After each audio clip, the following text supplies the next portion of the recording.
Hey guys, welcome back to my channel. Today I'm going to be doing a quickie tutorial and also a review of this ColourPop Sweet Talk Pressed Powder palette. And yeah, this is the look that I came up with. It's not that big of a deal, I guess. I'm just trying to practice more, have cut creases and all that stuff. I think this look turned out really well, and I cannot wait to show you guys what I think about this palette. And also I do have a more in-depth palette review on my blog if you guys are interested. But without further ado, if you guys want to see how I got this look, then keep on watching. Alright, so I moved you guys up close so you guys can actually see it in detail. I'm not entirely sure what kind of look I'm going for, but this is more or less what it looks like right now. I know that I usually tend to do a lot of these half cut crease looks, but I'm just trying to practice. I'm just trying to get better at cutting my crease, etc. because my eyes are not even, and I feel like I've said that so many times. I am doing this look on a wet base, so the first product I'm going to be using is this Essence I Love Color Intensifying eyeshadow base. I'm just going to put that all over the lid, and I'm going to try to go right into the palette. So I'm going in with the shade Feel Free right away so that it sticks to the base. I'm going to slowly build it up because, as you can see, it does look a little bit patchy. But this shade actually built up really nicely. This is my first time trying this shade, so I will have to play around with it a little bit more just to see how it behaves on a dry base. Next, I'm using ICYM, and I'm going to put that on the inner lid. I am using patting motion so that the shade stays exactly where I want it to.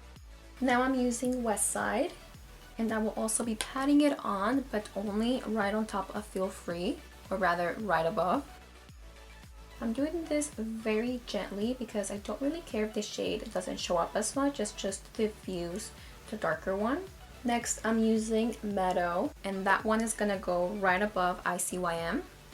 Again, you probably won't be able to see this shade as much, it's just to diffuse those harsh lines. Now I'm gonna use Catch Me, and I'm gonna put this shade right above Meadow and West Side. Again, very lightly, it's just to diffuse harsh lines and really make it look blended.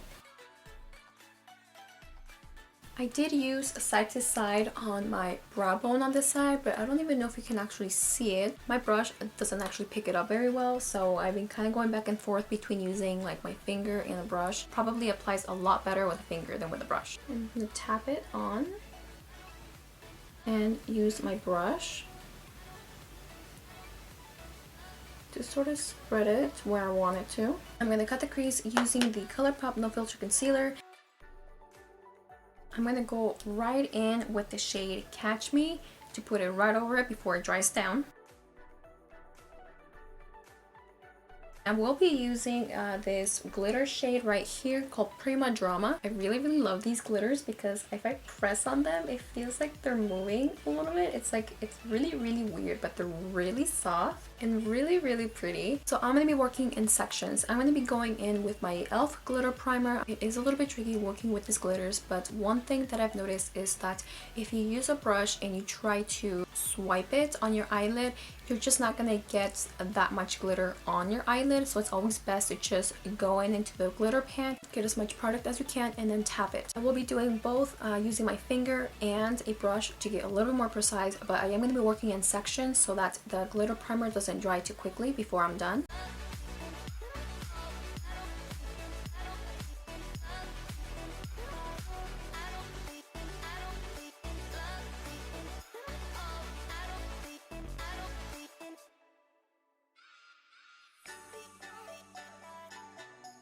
I'm basically just stamping it because that's what works better. And I don't know if you can tell, but I am getting more coverage that way than if I was to use the brush and just swiping it across. Even going in with the brush itself, I'm not getting very much on my brush, but I am able to get it kind of close into my crease as best as I can.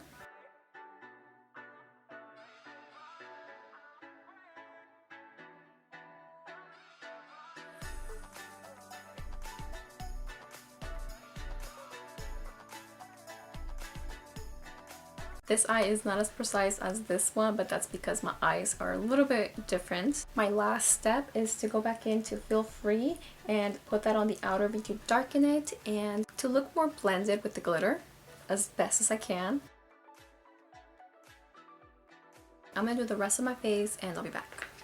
Alright, so I'm already done with my face. I just did a very light layer of foundation, some concealer, a little bit of blush, and one of my favorite highlighters. Was trying to find a lipstick shade that would kind of match the dark look that I got going on, especially on the outer V, but I couldn't find one, and even like my darkest one was just like, it did not look good.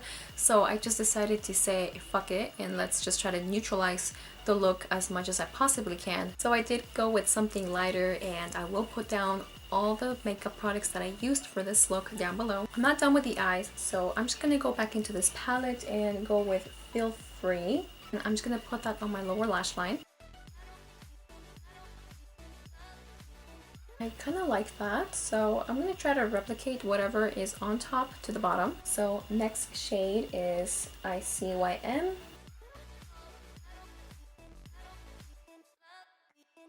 Next is West Side.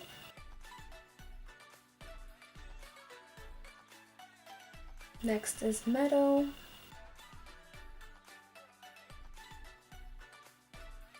Then Catch Me to diffuse all those harsh lines.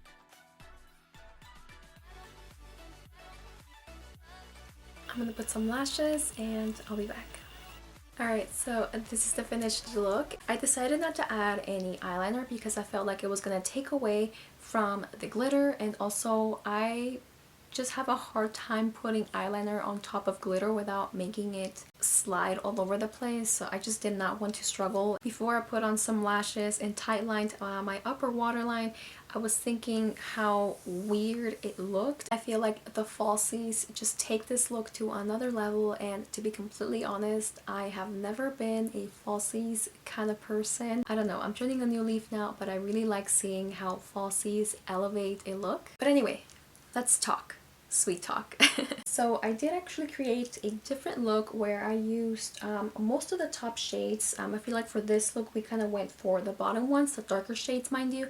So if you guys want to see what I think about the other shades, I will link the look that I created with that one up here and down below as well. But for now we're going to be talking real quick about the shades that I used. For example, Feel Free is the one that I used first, and it did look a little bit patchy, and obviously I was doing this look on a wet base, so it was easier to build up. I'm curious to see how it would act on a dry base, and obviously I know these like burgundy maroon kind of shades they tend to be really dry, so even if it is a little bit patchy and a little bit hard to build up on a dry base, I would probably expect that either way, and to me that's no big deal. This one does feel a little bit matte anyway, so as you can see, even the swatch itself looks really patchy. The other shade that I also used is ICYM, and this one also feels a little bit dry, but this one, as you can see, is not as patchy as the dark one. But even so, I feel like ICYM blends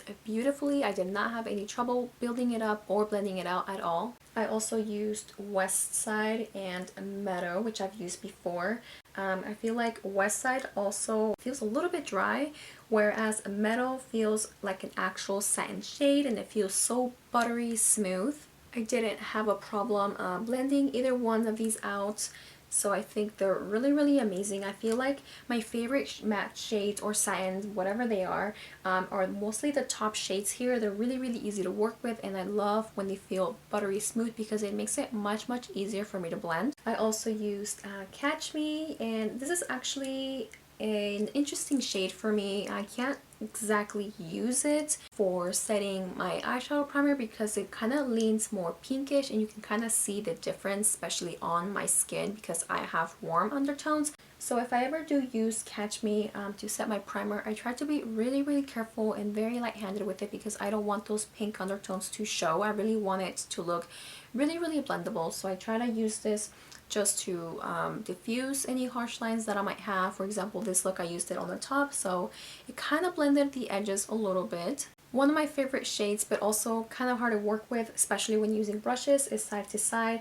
I wasn't able to use a brush to put it on my brow bone for some reason. Like, it just was not picking up any of the pigment itself, my brush I mean. So I had to resort to using it with my finger, and One of the reasons why this is such a gorgeous shade and one of my favorites is because I can easily just like pick it up and just swipe it on my eyelid, and I can just be done for like if I want a really simple and quick makeup look. This is my go-to shade, and it has been. I actually wore it over the weekend and it was amazing, and I just added some falsies and it just looked really pretty, and it was a very quick makeup look. This glitter is actually really gorgeous. It's really yellow and absolutely gorgeous, and I love that it has like peachy, orangey undertones to it, so it makes it look very unique.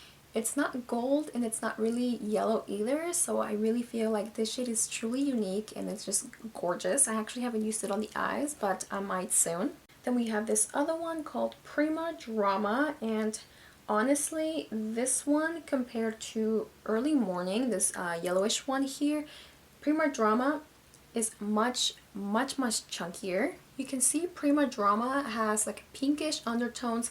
It almost looks like it has a little bit of green to it, so it makes it really stand out a lot.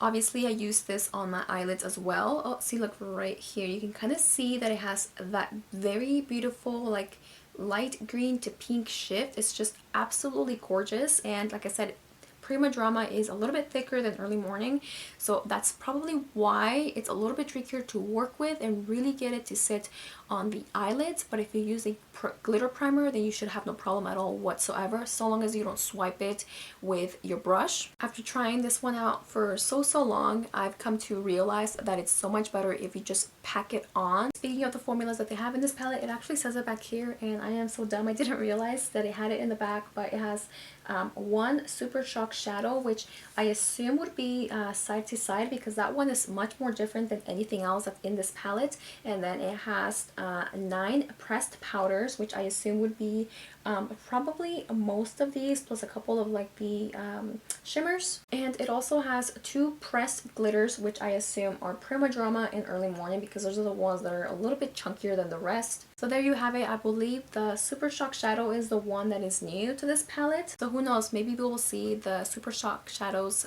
more in their palettes. In conclusion, this palette is really good. I obviously love all of the shades. I may not reach for these two as often, maybe except during like autumn season, because I feel like these two are a little bit dark for summer season, but I don't see why you wouldn't be able to use these on the bottom to create a little bit slight smoky eye, just like I did today. I mostly got this palette because of the top 2 rows, because I just love like the pretty pinky, almost peachy shades. I'm so impressed with this palette, and I cannot wait to try more of their palettes, especially if their formula is getting better, and also they're really affordable, so I highly recommend you guys check ColourPop if you still haven't. But anyway, that's this palette. That's kind of like my quick thoughts about it. It's really good. I will have a more in-depth palette review and my blog, which will feature an in-depth look at some of the shades and how they perform. So be sure to follow my blog if you're interested in all the stuff that I've been posting over there. And yeah, that is all I have for you guys today. I will probably see you guys sometime next week. I don't know if I will be doing 2 videos next week or not. I will try to do at least one whenever it is that I see you guys. Yeah, I'll see you in my next video. Bye.